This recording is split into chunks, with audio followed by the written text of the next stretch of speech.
Welcome to Something to Wrestle With. Welcome to Wrestle With. Bruce Prichard. Well, you know. I guess we should talk about this. This is a pretty big deal. In the fall of '88, this is when one of the more famous stories in wrestling comes about. The Bulldogs are having problems with the Rougeau brothers, specifically Dynamite and Jacque. The Bulldogs are, of course, notorious ribbers, and the rumor and innuendo is that Mr. Perfect was involved here and played a rib on the Rougeaus, but the Bulldogs, based on reputation, were blamed for it, and that causes a lot of heat.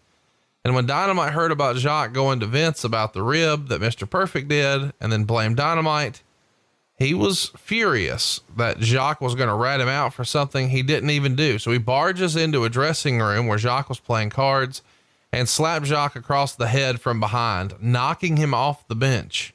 And Brett says Jacque never pretended to be a tough guy, but he had enough balls to stand up for himself, and he lunged at Tom, who snatched him in a front face lock, choking him down to the carpet. He let him up, but then Jacque charged him again, and Tom cracked him in the mouth before taking him to the floor again. And this time, Tom cinched up until Jacque tapped his hand on the floor in surrender. Brother Ray Rougeau arrived on the scene just then and politely asked Tom to just let Jacque up. And he did, and told Jacque not to be stooging him off to the office anymore. Now, it's worth mentioning that Ray, I believe, is a former Golden Gloves boxing champ. And despite his maybe less than threatening appearance, he's a pretty legit dude and respected for that. But he was injured earlier that week, and there was no real opportunity for a fight here. So there's an audience around at this point, of course, and Dynamite can't help but start taunting Ray. And Ray says something like, "I've hurt my knee." And Tom says, allegedly, "Yeah, right, Ray. You come and see me when your knee's better. I'll be waiting for you." So this story becomes pretty famous. And this is the first of, well, a few confrontations here. What do you remember about this particular story? All right. Well, let's get, a few things clarified here. And in the rumor and innuendo through the years, I think that the legend has grown. And I don't think that Jacque went to the office. It was the ribs were getting pretty rampant, and the agents had smartened up Vince and said, "Hey, this is going on, and the ribs are getting pretty stiff, and I think something needs to be said."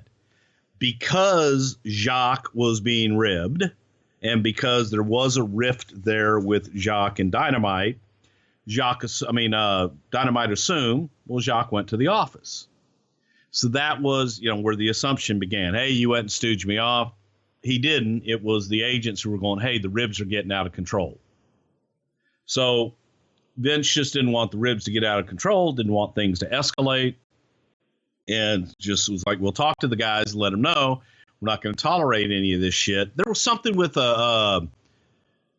somebody stole Jacque's gold chain or something like that. So it stopped being funny haha ribs and got to be stiffer ribs, just doing meaner things, I guess. So the confrontation happened in the dressing room where Dynamite came in and confronted Jacque.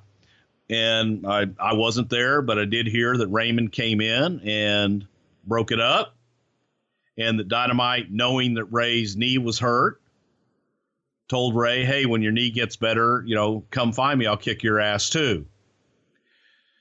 Now there's, I was going to say, not too many people or a lot of people. Well, there's a lot of people. I wouldn't fuck with anybody. I'm a pussy. I don't want to fight. But if you're a tough guy, one guy you wouldn't want to mess with is Raymond Rougeau. Raymond was very quiet, nice guy, gets along with everybody, but he's the last guy you'd probably want to be in a fist fight with. Had a tough guy reputation, but he never really had to, he didn't have to prove it. He wasn't an asshole about it, wasn't a bully. It just, so that's how I heard it. That when Ray came in, that knowing Ray's knee was hurt, the Dynamite said, "Hey, I won't kick your ass right now because your knee's hurt, But when your knee gets better, come find me. So that part of it, that was confirmed by a lot of people. Well, they start working. The foundation is working nightly with the Rougeaus, and it's hard not to notice that they're taking this ribbing from the Bulldogs personally. This is all from Brett's book. He writes, and every night Tom made a point of asking Ray how his knee was. I warned Tom to ease up. And then at TV in Toledo, Tom was wrapping up a conversation with Pat Patterson. They're the last two in the lunchroom. As they got up and walked out the door, Jacque sucker punched Tom, knocking all of his front teeth out. As Tom bent over, dazed and stunned with blood pouring out of his mouth, Jacque drilled him until bad news intervened to save him. Meanwhile, Pat jumped around like a hysterical woman. The Rougeaus had their bags waiting by the back door and bolted before Tom even realized what was going on.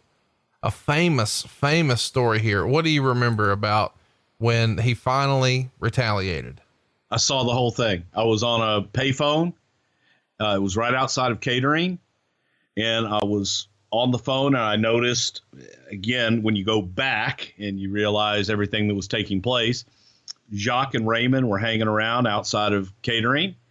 When Dynamite came out, Jacque nailed him from behind, and it was a punch from behind, and they turned around and Jacque nailed him again. There were quarters or nickels or dimes or whatever. There were coins all over the floor. And it's like, what the fuck is going on? And I remember Dynamite being bent over. He had his hands up, and it wasn't like in front of his face. He just had his hands up trying to block whatever the hell was coming in. Guys started coming around and shit. Pat tried to get in between them and, like, guys, break it up. And Raymond was just on the outside making sure that nobody jumped in. He didn't get involved in it. It was an ugly scene, put it that way. Jacque knocked out Dynamite's front teeth, and it was a lot of blood, and it was a mess. But they did not leave after that, because Vince had a meeting with them, got everybody together that day, had Hulk in there, and, got everybody together that day and made them meet and say, hey, I'm not going to have any of this nonsense and bullshit. Why was Hulk, brother, why can't we all just get along? Because Hulk was the locker room leader at the time. He was the big star. He was the main guy, and he had Hulk in it. So, but he got everybody together that day, and he sent everybody home and all that shit. But yeah, it was a bad scene. It was written, the Bulldogs had to leave the next day for a WWF tour of France. Vince called Tom in France and offered to pay for his dental work, but he insisted that when he came home, he wanted both Tom and Davey to meet him in his hotel room at the San Fran TV tapings. He'd have the Rougeaus there along with Pat, and he wanted them to all make peace. He told Tom that if he and the Rougeaus carried on the feuding, he'd hold back the royalty checks and pay-per-view checks and the pay from his French tour. So Tom grudgingly accepted Vince's orders, and it was a sad surprise to see most of the wrestlers when Tom, our legendary pit bull, basically had his balls cut.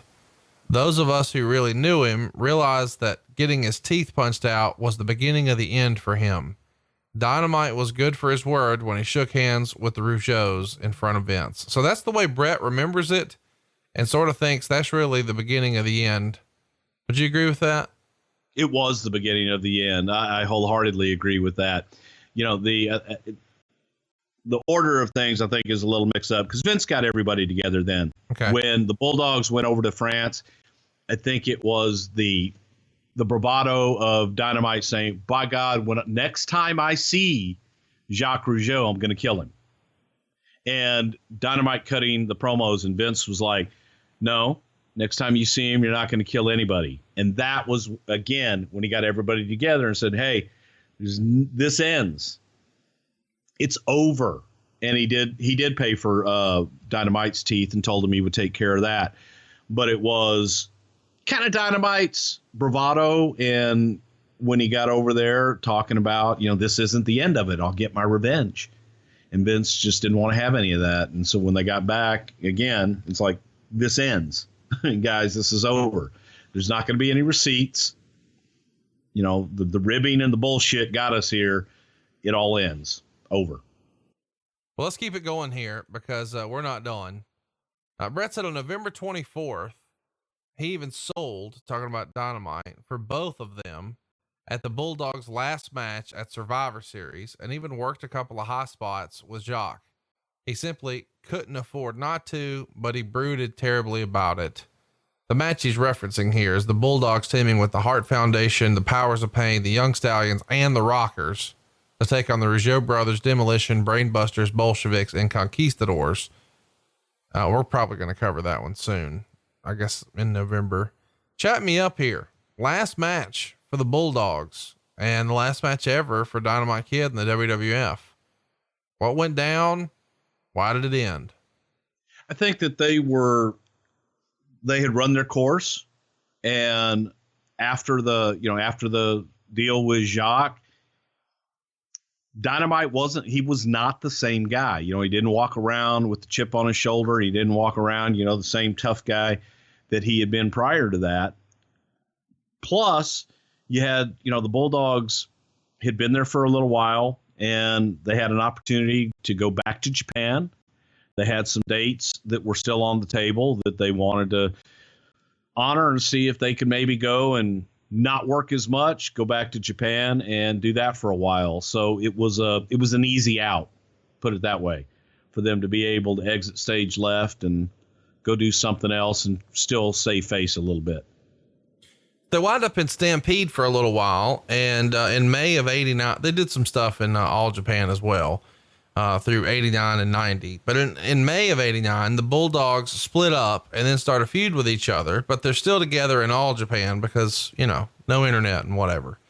July 4th, 89, though, is a big deal because Davey is involved in a serious car accident, which included Chris Benoit, Ross Hart, and Jason the Terrible. Apparently Davey wasn't wearing a seatbelt and had his head slammed into the windshield and then was thrown 25 feet to the pavement. You ever hear about this wreck? Yeah, it was a bad one. And there were legends of the Northwestern trips and some of the car trips those guys took. And this was an exceptionally bad accident. And Davey getting hurt, you just heard about it. And everybody was just thanking God that everyone was alive after the accident. So we were just thankful that everybody, for the most part, was okay. And Davey ends up with his head split open and getting several stitches, but it could have been a whole hell of a lot worse. He got thrown through the windshield and took a hell of a bump. But yeah, we all heard about it. And it just, you knock on wood and you thank God that everybody's alive and okay. Let's talk about September of 1990. Davey Boy withdraws himself and Dynamite from an All Japan tag tournament. And the rumor and innuendo is that Dynamite was in a car accident and couldn't compete, but that's not true.